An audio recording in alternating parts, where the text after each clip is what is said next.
if your plan is to weaken the foundation of trust in this alternative to banking, right? One of the mantras of Bitcoin is unbank yourself, right? And that we're going to bank the unbanked. 40% of people, 40% of adults in the world don't have a banking account. They have a cell phone, and they would very much like to have financial services, peer-to-peer lending, earn interest on their assets. And with digital assets, with crypto, with Bitcoin, you can do all of that. So you got to slow that down, or we'll ban it. More than enough evidence exists to suggest that the Biden administration and federal regulators are actively working to frustrate cryptocurrency industry participants and slow the industry's growth by severing its access to banking services. These efforts, which aim to isolate specific industries from the global financial system, have been given the codename 2.2.0 in reference to a similar operation conducted during the Obama administration. Similar to how the Obama administration essentially tied the hands of those industries, it appears that the Biden administration is taking similar measures to those taken by Obama, such as the shutdown of crypto-related banks.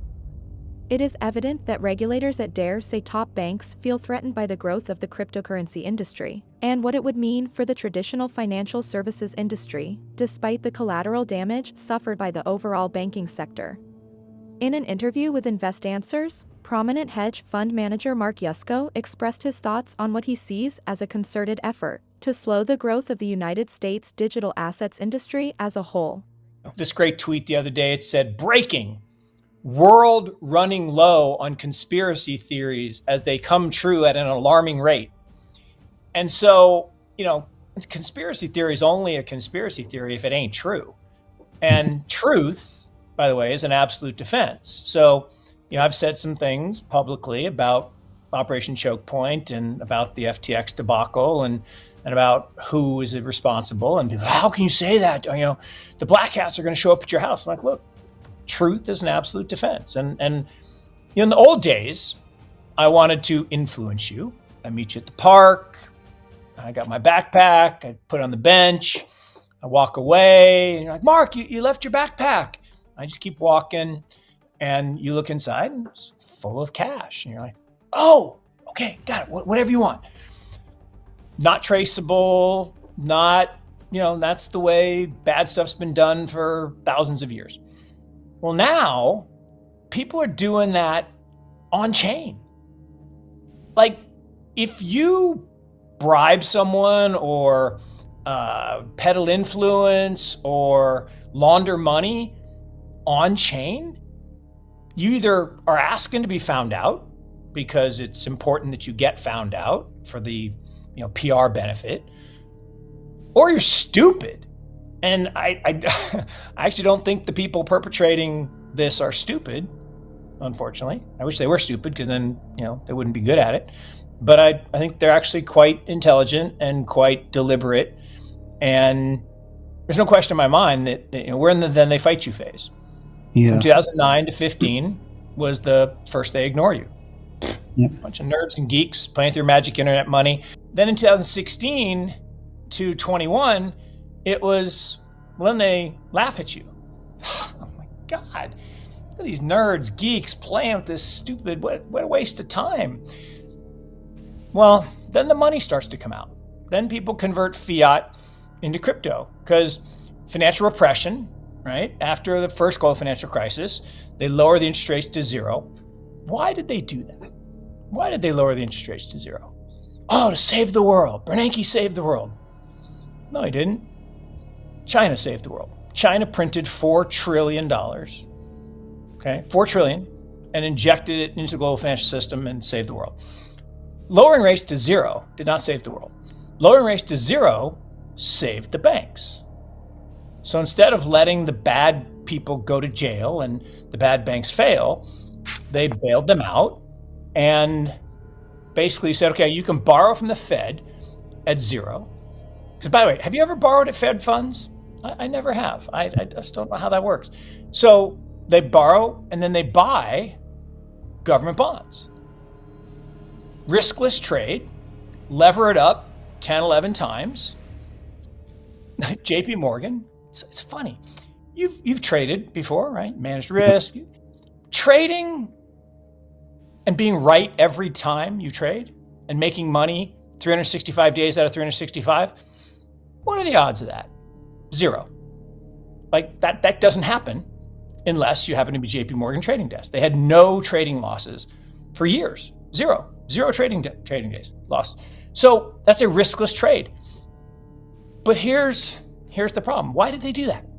Well, they had to liquefy the balance sheets of the banks.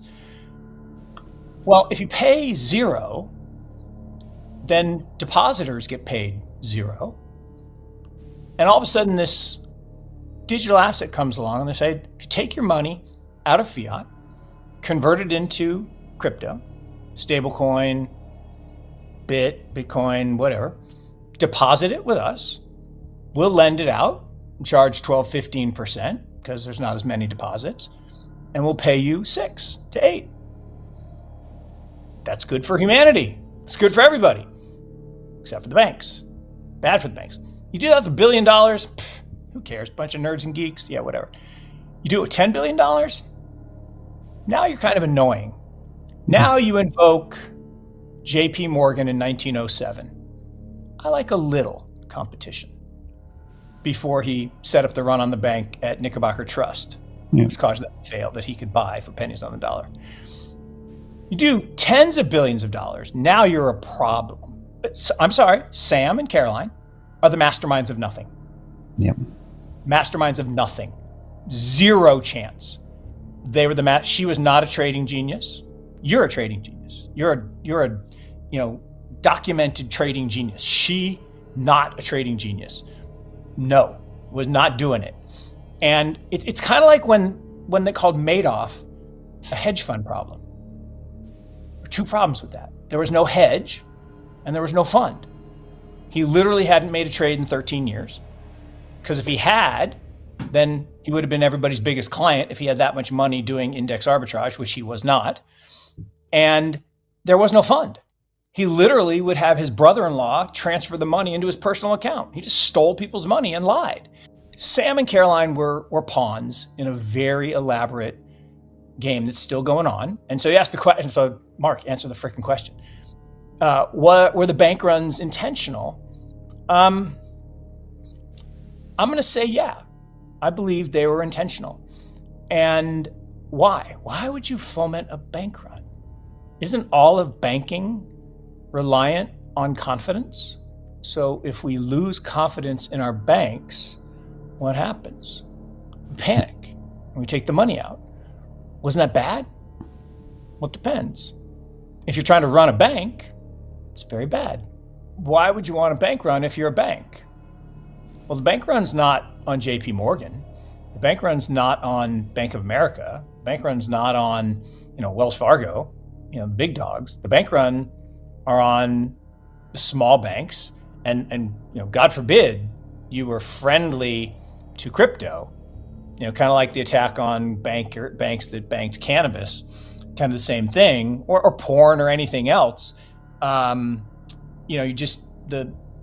you're on the wrong side of the government, illegal drugs versus legal drugs, right? You can sell, a way more addictive and way more deadly drug if you're Purdue Pharmaceuticals, because you paid the government enough. But geez, God forbid you try to sell weed on the corner. I mean, you go to jail for a long time. Crazy stuff. So as long as you're on the right side, great, but if you're on the wrong side, bad. So what's happening is, if your plan is to weaken the foundation of trust in this alternative to banking, right? One of the mantras of Bitcoin is unbank yourself, right? And that we're going to bank the unbanked. 40% of people, 40% of adults in the world don't have a banking account. Just let that one sink in for a second. Oh, yeah. That's almost 3 billion people don't have a bank account. About 30 to 40 million 70% of them have a cell phone. Yeah, I think about 30 to 40 million people in the US only use cash because they work under the table. Yeah. They have a cell phone, and they would very much like to have financial services, peer-to-peer lending, earn interest on their assets.